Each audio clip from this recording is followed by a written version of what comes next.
El vigilante de la muralla. El 3 de octubre de 1593, un soldado español, llamado Gil Pérez, estaba de guardia en el palacio del gobernador, en Manila, Filipinas. Cerró los ojos un instante, sintió un leve mareo, y al abrirlos de nuevo, se encontró a sí mismo a más de 9.000 kilómetros, en plena Plaza Mayor de la Ciudad de México, aún vestido con el uniforme reglamentario de Manila y sosteniendo su mosquete filipino. Lo más desconcertante de esta traslación imposible fue que decenas de personas en la plaza aseguraron haberlo visto materializarse de la nada, sin aviso, justo frente a ellos. Las autoridades novohispanas lo arrestaron de inmediato, suponiendo que era un desertor o un infiltrado. Su explicación parecía absurda. Si este contenido te impacta, suscríbete y activa la campanita. Así no te perderás lo que viene. Él insistía en que había sido movido de manera instantánea a través del Océano Pacífico, como si hubiera cruzado un paso oculto en el aire. Pérez compartió datos precisos sobre sucesos recientes en Manila, que aún no podían haber llegado a México por las rutas marítimas de la época, que tardaban meses. Entre ellos, mencionó que el gobernador de Filipinas había sido asesinado el mismo día de su desaparición. También relató la extraña sensación durante el tránsito. Dijo que el entorno palpitó, como si la realidad se hubiera detenido y reiniciado en otro punto. Afirmó haber visto simultáneamente a Manila y a la Ciudad de México, como si fueran habitaciones separadas dentro de un mismo edificio, justo antes de quedar definitivo en México. Meses después, al arribar el siguiente galeón desde Filipinas, cada detalle de su historia fue verificado. Testigos en Manila confirmaron que Pérez desapareció de su puesto exactamente en el momento en que fue visto en México. El asesinato del gobernador también era verdadero y correspondía al día que él había mencionado. La Inquisición española llevó a cabo una investigación extensa, entrevistando a múltiples testigos en ambos territorios. Los registros, que se resguardan en archivos eclesiásticos, concluyen que Pérez experimentó un traslado extraordinario, imposible de explicar con las leyes naturales. No hubo evidencia de engaño, confabulación, ni señales de demencia. Lo que hace este caso tan notable no es solo la distancia absurda del salto, sino la precisión del traslado. Gil llegó con su ropa, su arma y su memoria intactas, como si hubiera sido copiado y pegado por la propia realidad, del mismo modo en que un archivo se mueve entre carpetas debido a un error en un sistema informático. Investigadores contemporáneos han observado que los puntos donde desapareció y apareció forman una trayectoria geométrica perfectamente alineada sobre la superficie terrestre, lo que sugiere que el mecanismo actuó bajo algún tipo de orden matemático, no al azar.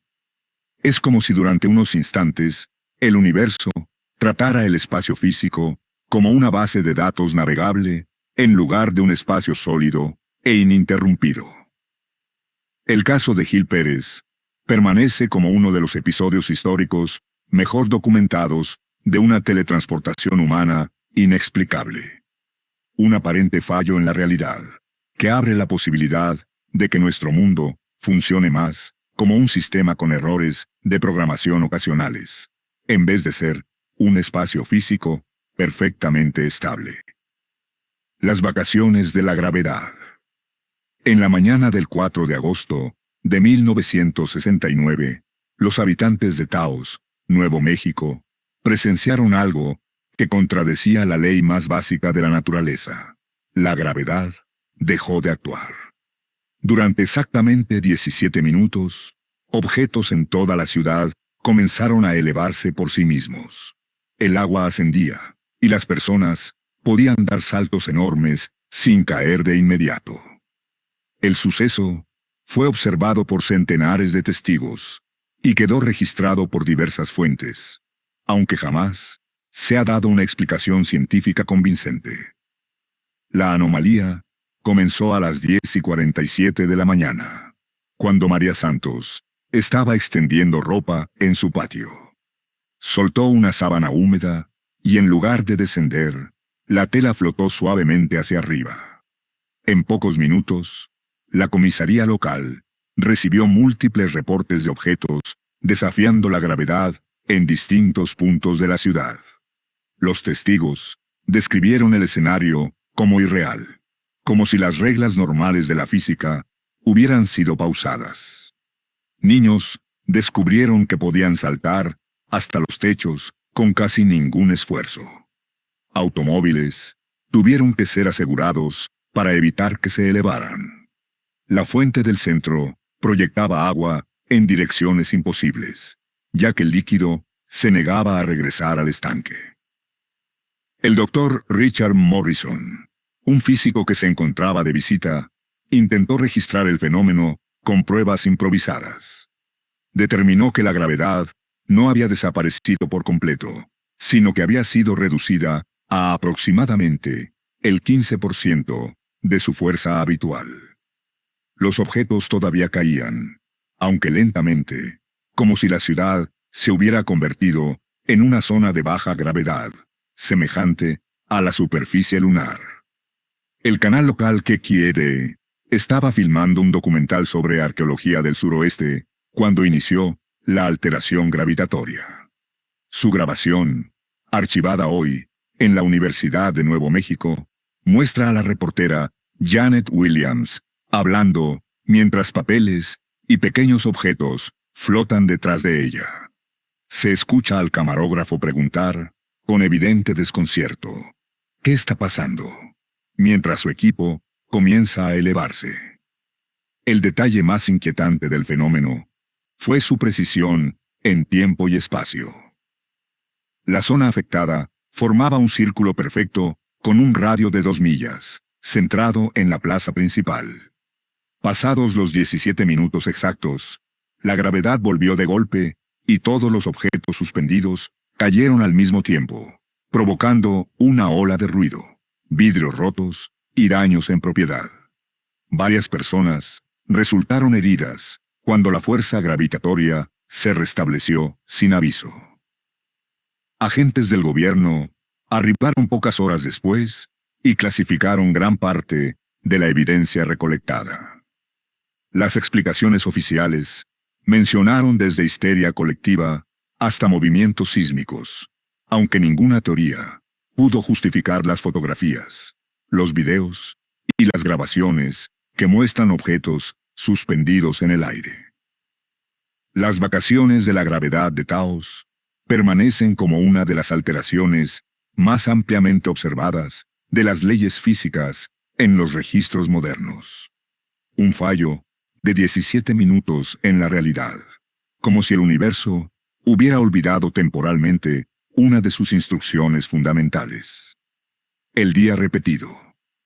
El 15 de marzo de 2011, Jennifer Kumar conducía rumbo al trabajo cuando experimentó algo igualmente imposible. Afirmó haber vivido el mismo día 47 veces consecutivas. Cada ciclo comenzaba a las 6:23 de la mañana, cuando sonaba su despertador, y terminaba exactamente a las 11:59 de la noche, momento en que se dormía, solo para despertar nuevamente a las 6:23 en el mismo martes 15 de marzo de 2011. Al principio creyó que se trataba de un sueño o una crisis psicológica. Con el paso de los ciclos, empezó a notar eventos repetidos y patrones exactos que demostraban que su experiencia no era imaginaria. Podía anticipar sucesos impredecibles con exactitud absoluta. Sabía qué canciones sonarían en la radio, en qué minuto ocurrirían choques automovilísticos y qué palabras usarían sus compañeros durante las reuniones. Su comprensión de los acontecimientos se volvió tan precisa que comenzó a realizar ensayos deliberados para medir los límites de su encierro temporal. En la repetición número 12, Kumar intentó impedir un accidente de tránsito que ya había visto en ciclos anteriores. Llamó a la policía antes de que ocurriera, describiendo con precisión el lugar, la hora y las circunstancias. Las autoridades asumieron inicialmente que se trataba de una burla. Sin embargo, cuando el accidente sucedió exactamente como ella lo había anunciado, pasaron a interesarse profundamente en sus aparentes capacidades. A medida que los días repetidos continuaban, Kumar descubrió que podía conservar lo aprendido entre ciclos. Aunque el resto del mundo regresaba al inicio cada vez, su mente no se reiniciaba. Aprendió italiano, memorizó libros completos y adquirió conocimientos avanzados en áreas que nunca había estudiado. Su conciencia permanecía intacta a lo largo de cada iteración, mientras la realidad seguía atrapada en un día que se reiniciaba sin descanso. Para el ciclo número 23, Kumar ya había reunido suficiente evidencia para convencer a un pequeño grupo de investigadores de la universidad local de que algo extraordinario estaba ocurriendo. La doctora Sarah Chen, profesora de física, comenzó a colaborar con ella para diseñar experimentos capaces de detectar la anomalía temporal con instrumentación precisa. La revelación más perturbadora llegó durante el bucle 31, cuando Kumar descubrió que podía alterar ciertos momentos dentro del ciclo usando concentración mental enfocada. Al dirigir su atención de forma intensa, podía prolongar o acortar secciones del día. Logró que su hora de almuerzo pareciera durar varias horas, mientras el reloj marcaba solo minutos. En el ciclo 45, Kumar encontró a otra persona consciente del bucle. Frank Rodríguez, un hombre mayor que afirmaba haber estado atrapado en el mismo martes durante 3 repeticiones.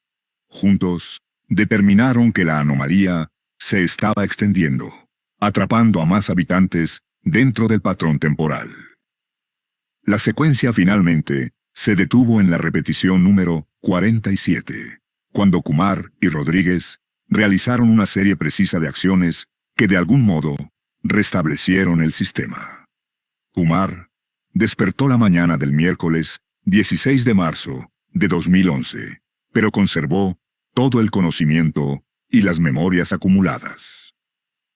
El informe final de la doctora Chen, entregado al Departamento de Energía, concluyó que la experiencia de Kumar sugería que el tiempo podría funcionar como un programa informático, con archivos que pueden presentar errores temporales, en lugar de ser una línea continua y fija. Las réplicas humanas. El 12 de junio de 2003, los habitantes de Millbrook, Illinois, comenzaron a reportar un suceso igual de imposible. Doble exactos de ellos mismos aparecieron en distintos puntos de la ciudad, realizando las mismas actividades diarias en sincronía perfecta con sus versiones originales.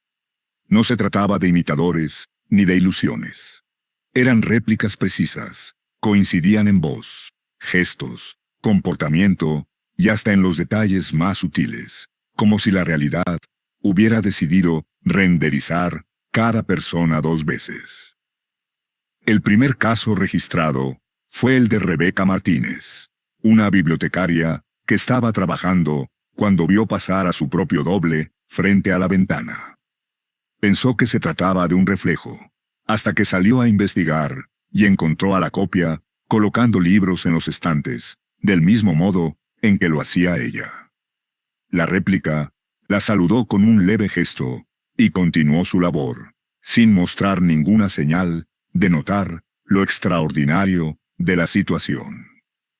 La noticia se propagó rápidamente, y más residentes comenzaron a encontrarse con sus duplicados, que seguían sus rutinas cotidianas de manera automática en distintos lugares de la ciudad.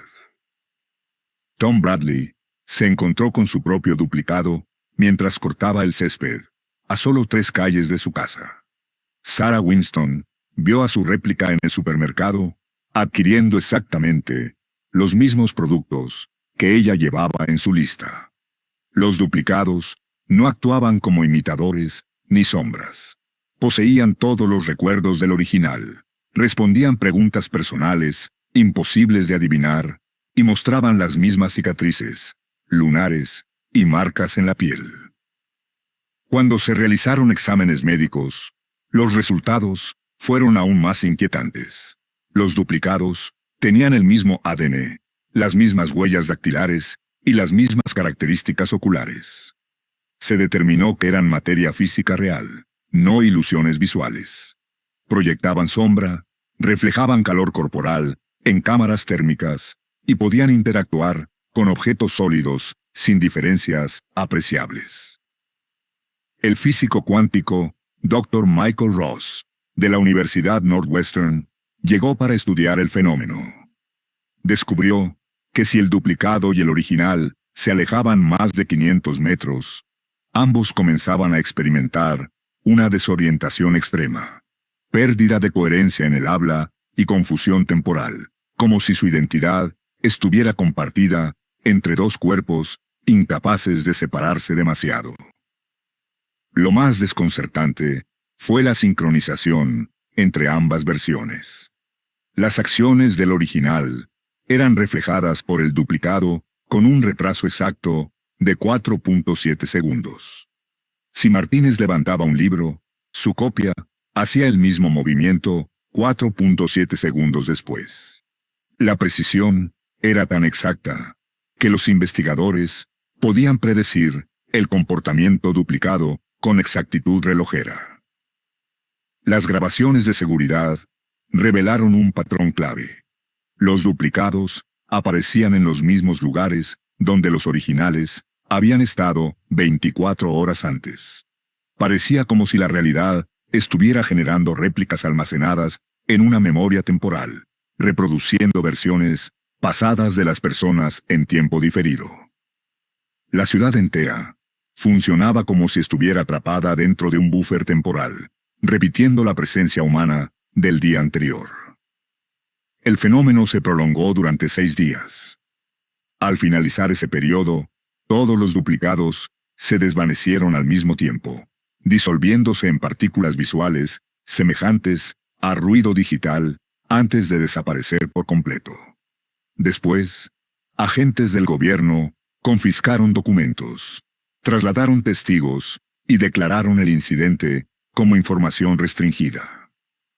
Archivos filtrados sugieren que otros pueblos del Medio Oeste han experimentado eventos idénticos, siempre con la misma duración de 6 días y la misma sincronía perfecta entre originales y copias.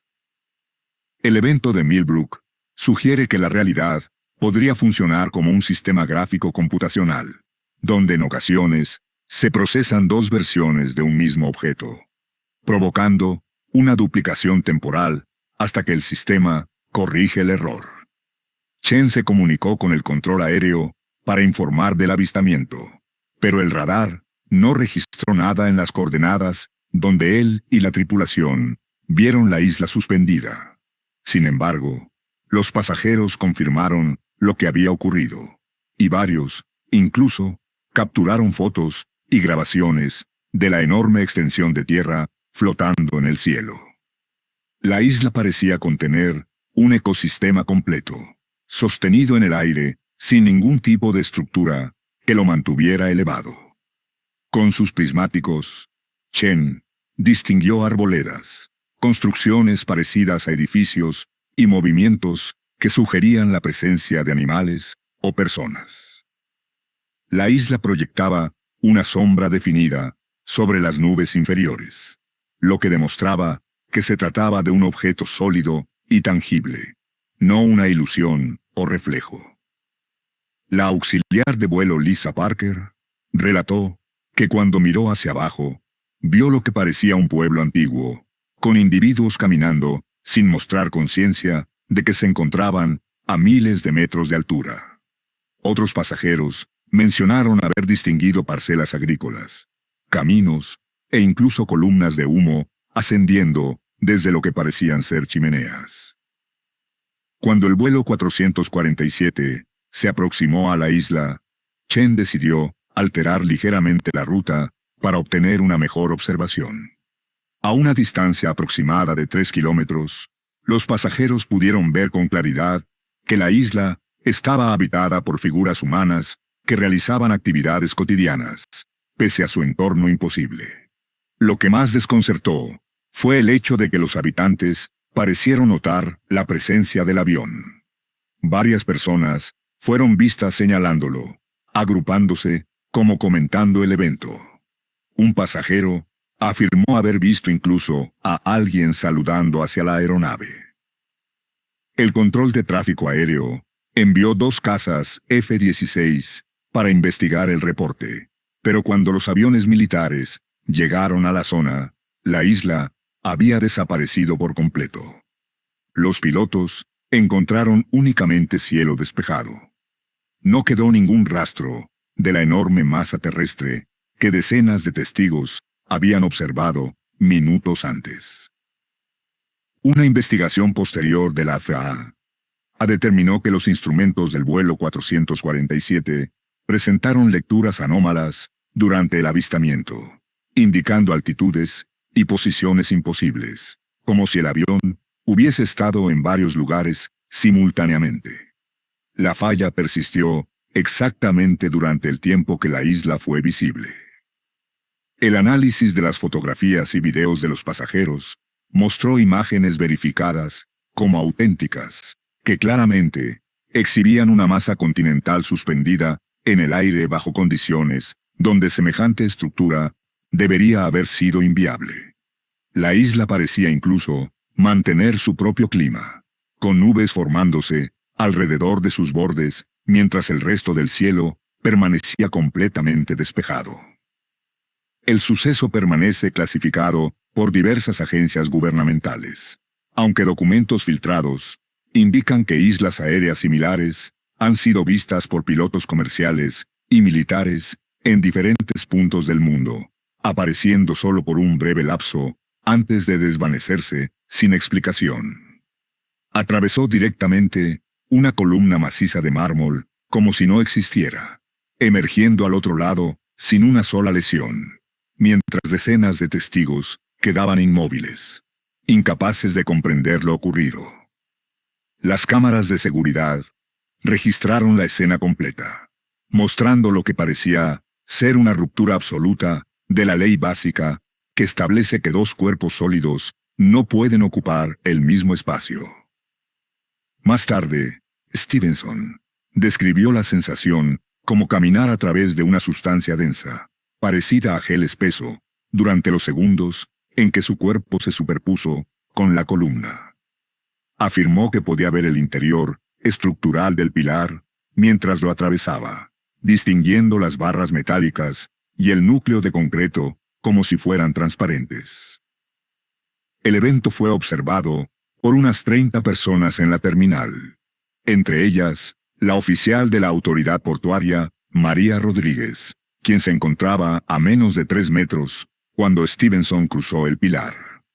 Rodríguez se acercó inmediatamente después y verificó que Stevenson estaba completamente sólido y físico al tacto. Las grabaciones, desde varios ángulos, mostraron el momento con claridad.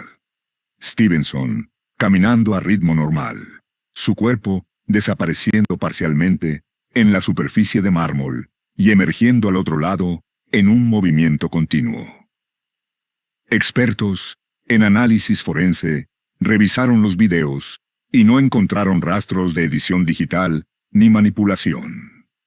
La física doctora Patricia Kim, de la Universidad Columbia, examinó las imágenes y concluyó que el cuerpo de Stevenson realmente ocupó el mismo espacio que la columna durante aproximadamente 2,3 segundos, lo que contradice directamente el principio de exclusión de Pauli, base de nuestra comprensión de la materia sólida.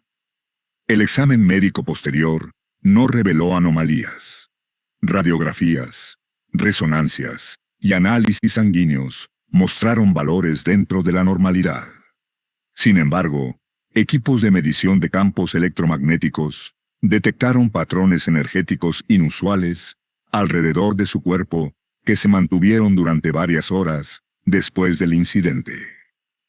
Lo más inquietante fue la percepción subjetiva de Stevenson. Declaró sentir como si una parte de él hubiera quedado dentro del pilar. Describió una sensación persistente de estar unido a la columna, incluso cuando se encontraba a varias cuadras de distancia, como si su huella cuántica hubiera quedado entrelazada con la estructura. Una investigación posterior reveló que ese pilar había mostrado irregularidades semanas antes. Técnicos de mantenimiento reportaron que su superficie parecía más blanda al tacto y que los sensores electromagnéticos detectaban fluctuaciones energéticas sin origen identificable. Tras el incidente, el área fue restringida y clasificada, aunque testigos ocasionales reportaron que el pilar parecía volverse translúcido o parpadear, como una imagen que no termina de formarse. El caso de John Stevenson constituye evidencia directa de que la materia sólida puede, bajo circunstancias desconocidas, perder temporalmente sus propiedades estructurales, comportándose más como una imagen renderizada en un sistema digital que como un objeto estrictamente físico. La doctora Jennifer Walsh, especialista en fenómenos temporales de la Universidad de Iowa,